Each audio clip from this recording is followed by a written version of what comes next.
The 12 Community. Rumi. Love as the path to inner awakening. The ordinary human life before the spiritual fire.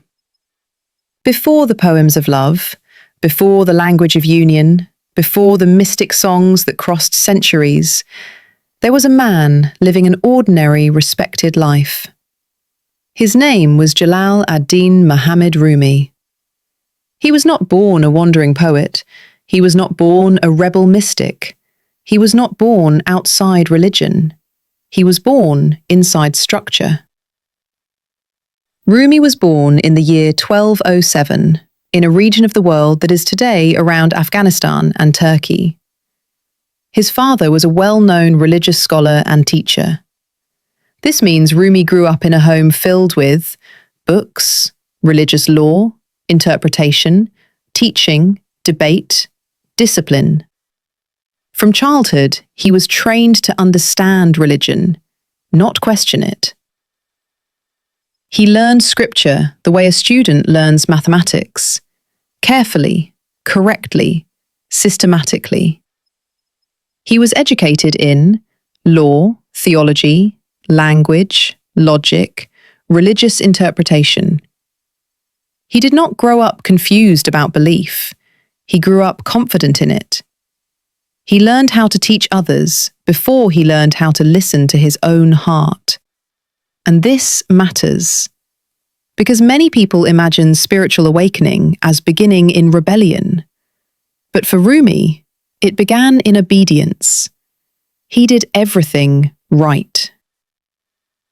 A life that looked complete.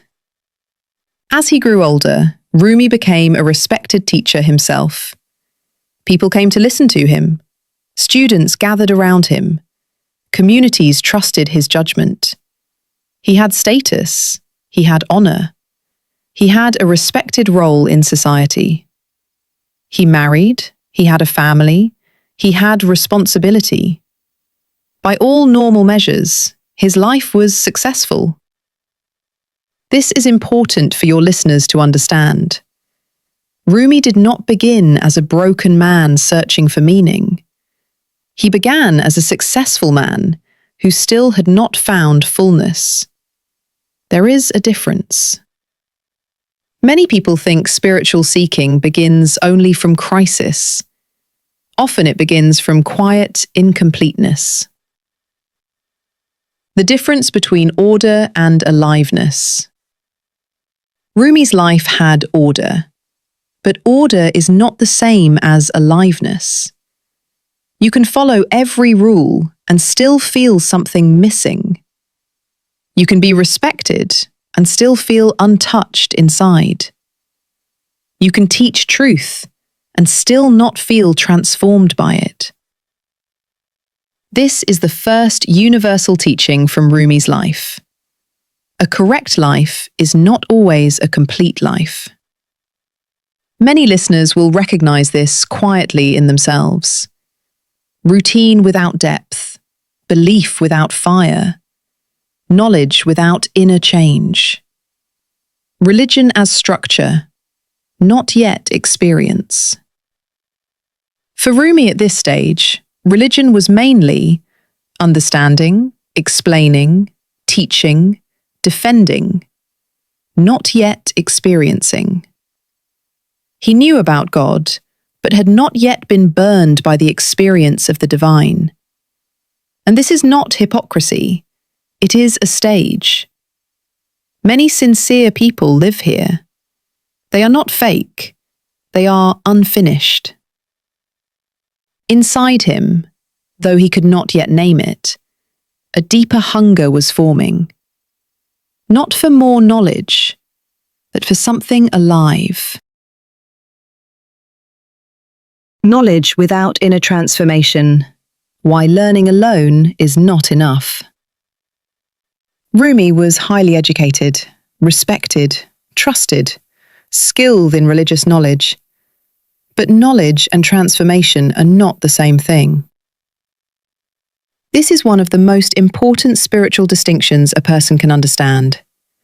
You can know many truths and still not be changed by them. You can explain compassion and still be impatient. You can teach faith and still feel inner distance. You can quote wisdom and still feel empty. Knowledge fills the mind. Transformation reshapes the heart. They are related, but not identical. The scholar's strength and limitation. As a teacher and scholar, Rumi could answer questions. People came to him for guidance. He could explain law, scripture, doctrine, meaning.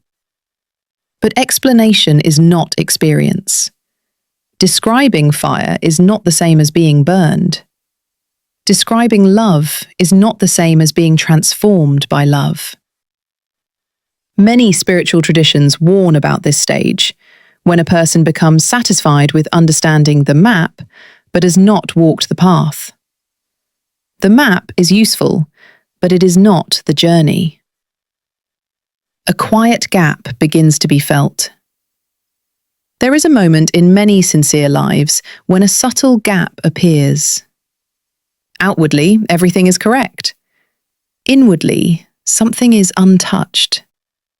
Not dramatic, not painful yet, just incomplete. Rumi did not wake up one day in despair. He continued teaching, continued living responsibly, continued being respected. But inwardly, a question was forming. Why does knowing so much not feel like living deeply? This question is the beginning of the next stage of awakening. Why this matters for every listener. This part of Rumi's life speaks directly to the educated person, the religious person, the disciplined person, the successful person, the responsible person. Because spiritual hunger does not only appear in the broken, it appears in the sincere. You may be doing everything right and still feel called deeper. That is not failure. That is invitation. The danger of staying only in knowledge. If a person stays only in knowledge, two things often happen. Either pride grows, I know the truth, or dryness grows. I know the truth, but feel nothing. Neither is awakening. Awakening requires contact, not only concepts. Rumi was approaching a meeting that would shatter the wall between knowing and burning. Not through a book, not through a doctrine, through a human encounter. The inner hunger, the universal feeling of something missing. There is a feeling many humans experience but struggle to describe. A quiet sense that something is missing, even when life looks full. Not missing money, not missing status, not missing relationships. Missing depth, missing aliveness, missing inner contact. Rumi began to feel this, not as depression, not as crisis, but as an inner thirst that knowledge did not satisfy. This hunger is more common than people admit. Many people feel this, but hide it, because outward success is supposed to feel complete. You are told, if you achieve enough, you will feel whole.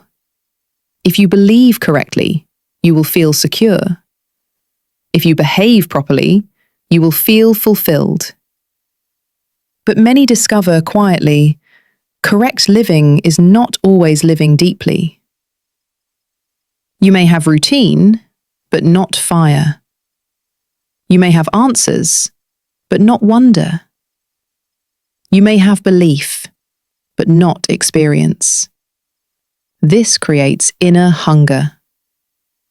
Why this hunger appears?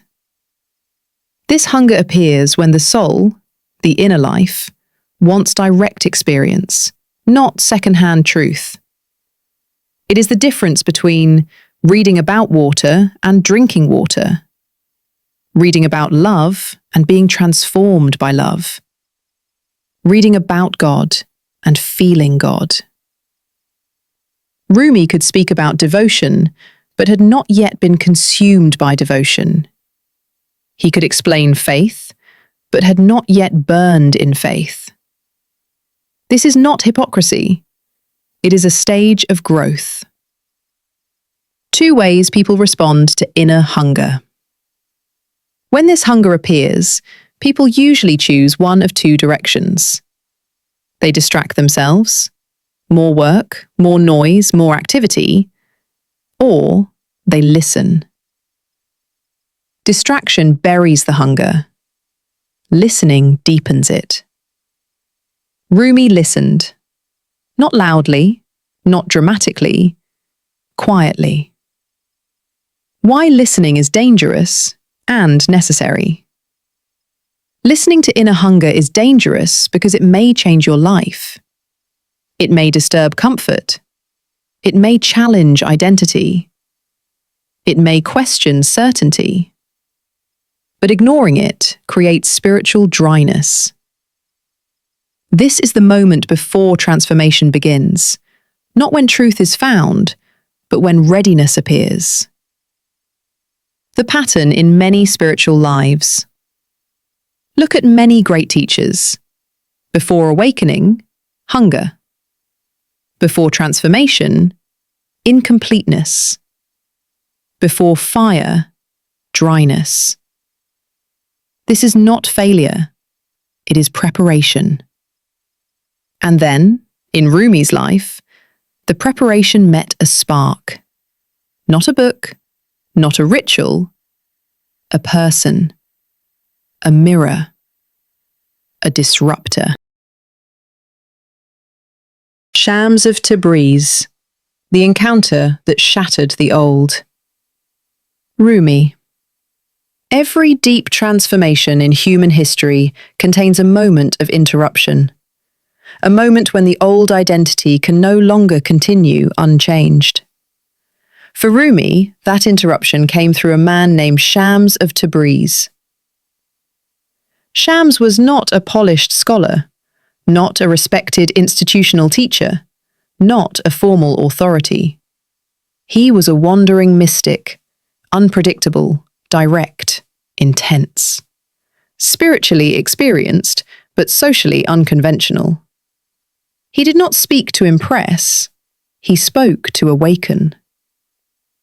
Why this kind of person is often rejected.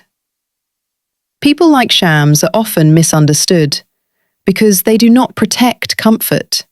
They expose illusion. They do not flatter identity. They question it. They are not against religion, but they are against empty religion. Most institutions feel threatened by such people because they cannot be controlled by titles or hierarchy. But seekers recognize them because they speak from experience, not position. The famous encounter, explained simply. When Shams met Rumi, he did not treat him like a famous scholar. He treated him like a seeker. This alone is disruptive, because identity depends on recognition. Shams did not recognize Rumi's status, he recognized Rumi's hunger. Traditional stories describe Shams asking Rumi a piercing spiritual question, not to test knowledge, but to test depth. The exact wording differs in history, but the psychological meaning is clear. Shams challenged the foundation of Rumi's certainty. Why this moment matters. Understand this clearly. Transformation often begins when someone sees through the mask you live behind. Not to humiliate, but to awaken. This can feel uncomfortable, even threatening, because identity prefers safety over truth. Rumi had been respected for his knowledge. Shams was not impressed by knowledge. He was interested in living fire. The shock of being seen. There is a rare and powerful experience when someone sees you beyond your role. Not your title, not your reputation, not your image. You. This can feel frightening and liberating. Rumi experienced this shock.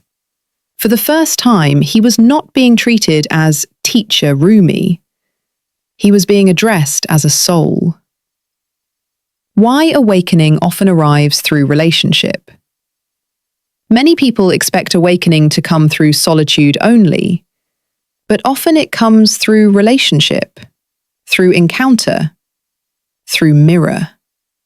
Because another human being can reveal what we hide from ourselves. This meeting did not add something to Rumi, it ignited something. And ignition is never comfortable. The disruption, when truth disturbs your old life. After Rumi met Shams, his life pattern changed rapidly. Not slightly, not gradually, deeply. He began spending long hours in conversation with Shams, not debating, exploring, not teaching, listening. This alone was a reversal. The respected teacher became the attentive student. Identity began to loosen. Why this disturbed people around him? Rumi's students and community became uncomfortable. They had known him as the authority, the instructor, the interpreter. Now they saw him transformed by another influence, less formal, more inward, more absorbed. They felt replaced. This is another spiritual reality people must understand. When someone grows deeply, people attached to their old identity often feel threatened. Not because growth is wrong, but because change breaks expectations. The difference between admiration and transformation. Before Shams, people admired Rumi. After Shams, Rumi was changing. Admiration is safe. Transformation is disruptive. Communities often welcome admiration, but resist transformation. Because transformation changes relationships. Roles shift, influence shifts, attention shifts. This creates tension. Attachment appears, even in spiritual relationship. Now we must explain something honestly and clearly. Rumi's connection with Shams became extremely intense, spiritually powerful, but emotionally charged. He felt deeply connected, deeply opened, deeply alive in this presence. This is important to understand psychologically. When a person finally experiences living spiritual contact after years of dryness, attachment can form. Not romantic attachment, but existential attachment. This person opened something in me. I cannot lose this. Why this is a necessary stage, but not the final one. This stage is not failure. It is part of transformation, but it is not the destination. Because true awakening cannot depend on one human presence. If truth depends on a person, it is not yet stable. Shams' role was not to become Rumi's anchor, but to ignite Rumi's inner fire. The function of a spiritual catalyst. Some people are not meant to stay forever. They are meant to awaken something, then disappear. A catalyst creates reaction, not dependency. But at the time, this is rarely understood. Soon, disruption would become loss, and loss would become the furnace that turned Rumi from scholar into burning mystic. Loss, when the catalyst disappears. At some point, the tension around Rumi's relationship with Shams became too great. Students were jealous, followers were unsettled. The social order around Rumi was disturbed, and then Shams disappeared. Some historical accounts say he left, Some say he was driven away. Some say he was killed. History is not fully certain. But spiritually, the effect is clear. The presence that ignited Rumi was suddenly gone. The shock of sudden absence. When someone awakens your inner life and then disappears, the pain is deeper than ordinary loss, because it feels like light, then darkness, fire, then emptiness, contact, then silence. Rumi did not respond calmly. He grieved intensely. He searched, he called out, he wept. He wandered internally and externally. This is important to teach honestly. Great mystics are not emotionless. They feel deeply, often more deeply than others. Grief as spiritual fire. Most people think grief is only destructive, but grief can also be transformative when it is not resisted or numbed. Grief breaks the illusion of control. Grief shatters emotional certainty. Grief exposes attachment. Before Shams disappeared, Rumi experienced spiritual awakening through relationship. After Shams disappeared, he would experience awakening from within. This is the turning point. External fire must become internal fire.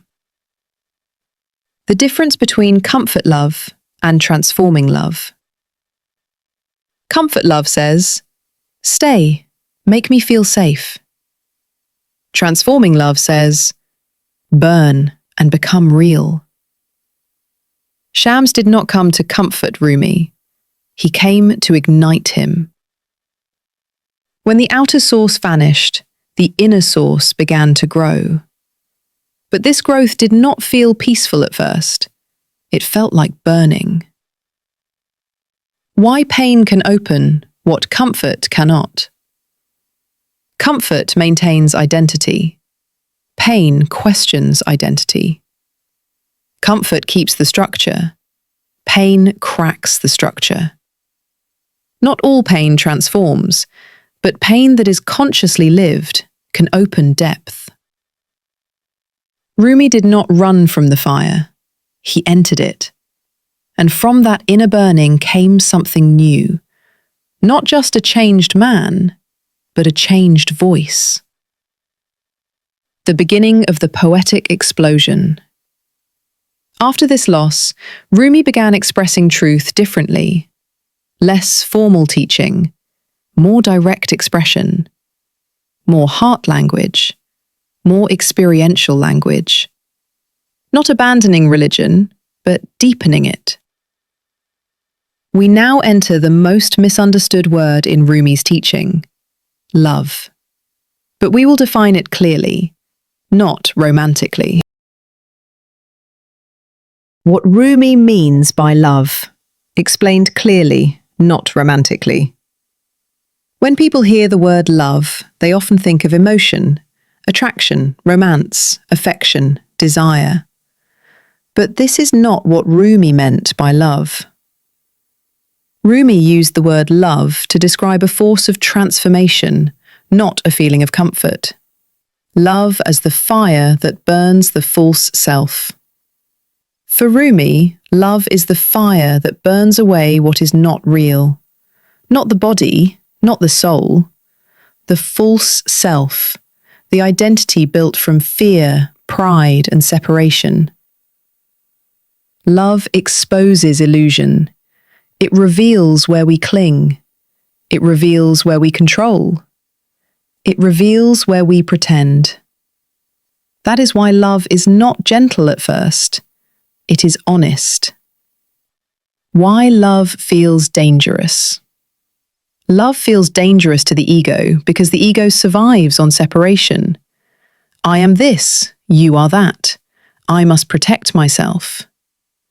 Love dissolves these borders.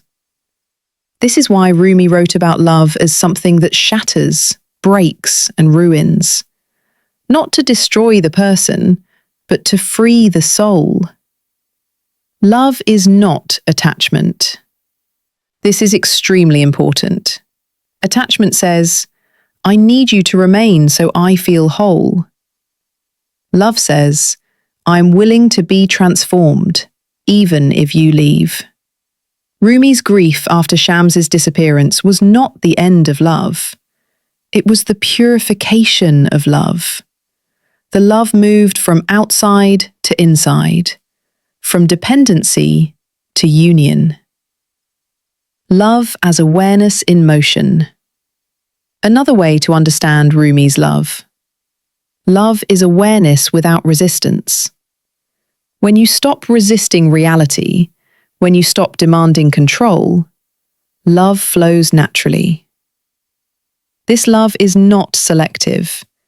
It does not love only what is pleasant. It loves truth, even when truth hurts. Why love and pain are connected. Rumi did not glorify pain, but he understood something deeply. Pain often enters when love removes illusion. If you cling strongly, the release will feel painful. Not because love is cruel, but because attachment is tight. When resistance softens, pain turns into clarity. What this means for daily life. Rumi's teaching does not ask you to become emotional. It asks you to become open. Open to change. Open to loss. Open to growth. Open to truth. This kind of love does not make you weaker. It makes you real. God beyond labels.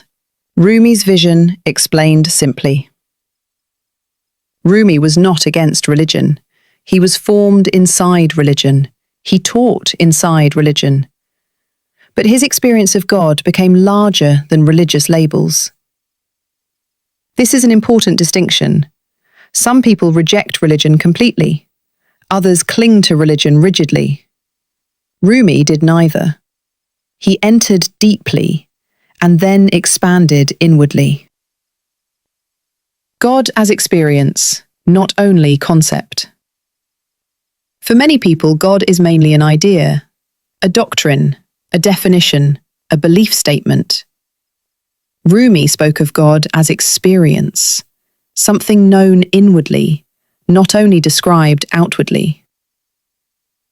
Like this, you can define sweetness, or you can taste honey.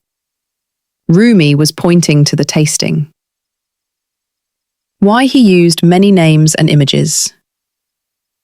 In Rumi's writings, God appears as beloved friend, ocean, light, wine, fire, breath. He used many images, not because God is confusing, but because God is greater than one description. When truth is too large for one word, many metaphors are used. This is not contradiction. It is humility. Why this does not reject religion. Some listeners may worry, does this mean religion is wrong? No. Rumi did not say religion is false. He said religion is a door, not the house itself. A path, not the destination. Forms help begin the journey. Experience completes the journey. Religion gives language. Love gives contact. The danger Rumi warned about. Rumi warned against one specific danger, confusing the container for the content, confusing the cup for the water, confusing the name for the reality. When people fight over names of God, they often lose the presence of God. When people defend labels of truth, they often stop seeking truth. Why this teaching unites instead of divides. Because if God is experienced, not owned, then no group controls access. No culture owns truth. No language owns love. No doctrine owns awakening. This does not erase traditions, it deepens them. It allows a Muslim to deepen love, a Christian to deepen love, a Buddhist to deepen compassion, a seeker to deepen awareness, without conflict. Simple way to understand Rumi's view. Rumi's view can be said simply: do not argue about the sun. Step into the light. Do not fight over the word. Enter the experience. From here, his teaching moves toward a word many misunderstand: surrender. Not weakness, not defeat. Alignment. Surrender and union, explained in practical human terms. When many people hear the word surrender, they think giving up, losing control, being defeated, being weak. But this is not what Rumi meant. For Rumi, surrender means stopping the inner fight against reality. Not stopping action, stopping resistance to truth. What we are usually fighting most. Inner suffering comes from resistance. This should not be happening. This must not change. I must control the outcome. This loss is unacceptable. The mind tightens. The heart closes. Pain increases. Surrender says, this is what is happening. Let me meet it honestly.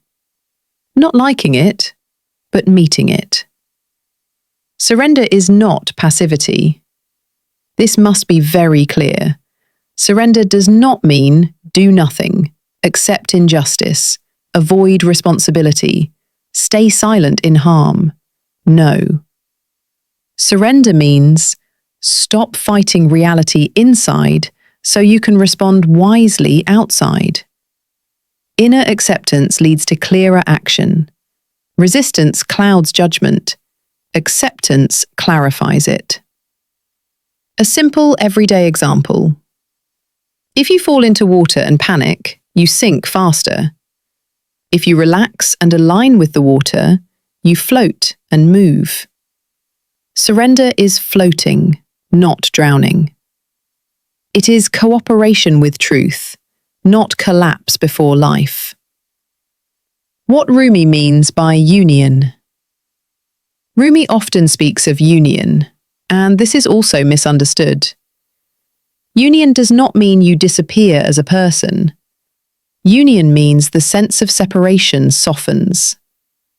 Instead of living as, I am alone against everything, you begin to feel, I am within a greater life, connected, held, participating.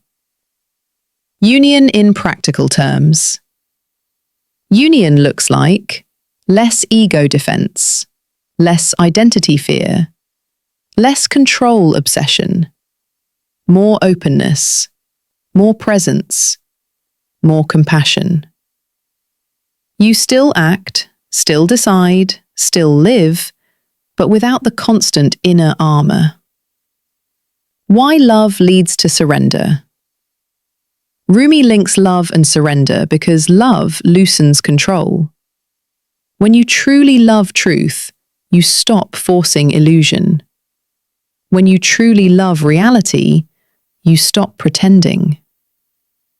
Surrender is not the end of strength. It is the end of false strength. And from here, Rumi's teaching becomes universal, touching every path. Rumi, among the great teachers, why his voice unites paths. Rumi does not stand in opposition to the great spiritual teachers. He stands in harmony with them, but speaks a different doorway. Each great teacher emphasizes a different entry point into awakening.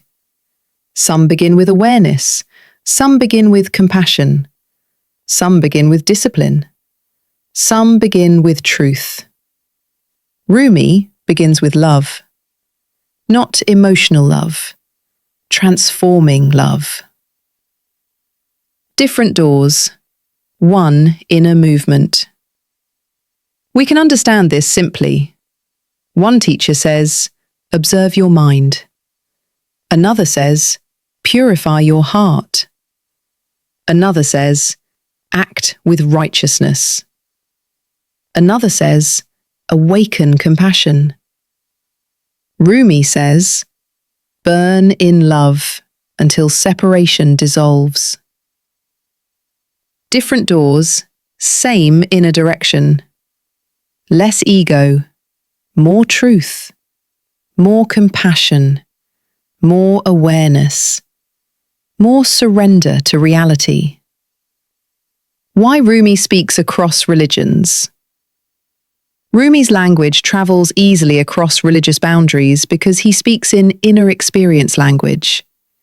He speaks of longing, love, loss, union, surrender, transformation. These are human experiences, not culture-locked ideas. A Christian can understand this. A Muslim can understand this. A Buddhist can understand this. A seeker without religion can understand this, because the heart understands what doctrine debates. Rumi does not replace, he deepens. This must be said clearly. Rumi is not asking people to leave their path. He is asking them to go deeper within it. Deeper love, deeper sincerity, deeper surrender, deeper contact. A religion without inner fire becomes dry rule. Love restores the fire. Unity without sameness. Unity does not mean everyone teaches the same method. Unity means the inner transformation points in the same direction, toward truth, toward compassion, toward awakening, toward freedom from ego-centered living. Rumi's gift to the circle of teachers is this. He reminds the world that awakening without love is incomplete. Moral and life lessons. What Rumi's teaching asks of us today. Rumi's teaching does not ask you to become a poet, a mystic, or a monk. It asks you to become inwardly honest and open to transformation. Not dramatic change, real change. Not outer performance, inner softening. Core moral lessons. 1. Do not hide behind knowledge alone. Understanding spiritual ideas is not the same as being transformed. Do not use knowledge to avoid inner work.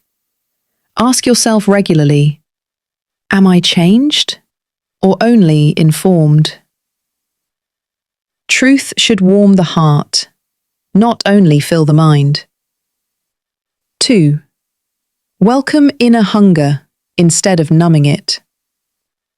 If you feel something missing inside, do not rush to distract yourself. Do not drown it in noise, work, or constant stimulation. Inner hunger is often the beginning of awakening. Listen to it. 3. Accept disruption as part of growth. Not every disturbance is destruction. Some interruptions arrive to wake you. A difficult conversation, a painful loss, a humbling moment. Do not ask only, why is this happening to me? Also ask, what is this trying to open in me? 4. Love without possession. Do not confuse love with control. Love does not say, stay the same so I feel safe. Love says, grow, even if it changes me. Care deeply, but do not cage people. 5. Let pain teach instead of harden. When hurt comes, two paths open: hardening or deepening. Hardening says, never again, close. Deepening says, let me understand, open wiser. Rumi's path chooses deepening. 6. Practice inner surrender daily. Each day, notice where you are fighting reality inside. Small frustrations, delays, disappointments, ego wounds. Practice saying inwardly, this is happening. Let me meet it clearly.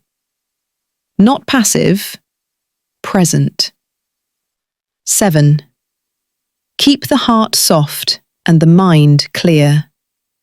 Rumi's balance is this: a soft heart and a clear mind. Not blind emotion, not cold logic. Open feeling, guided by awareness. Daily practice reflection, simple and usable. Once each day, pause and ask, where did I close today? Where did I defend instead of listen? Where did love try to open me? Where did I resist growth? This is Rumi's path in practice. Not poetry, awareness through love. Unity. Closing reflection. Rumi does not replace other teachers. He adds a necessary flame. Awareness shows truth. Compassion serves truth. Love dissolves separation from truth. One light, many lamps. Obeda gods, as within, so without. As above, so below. The master of mind.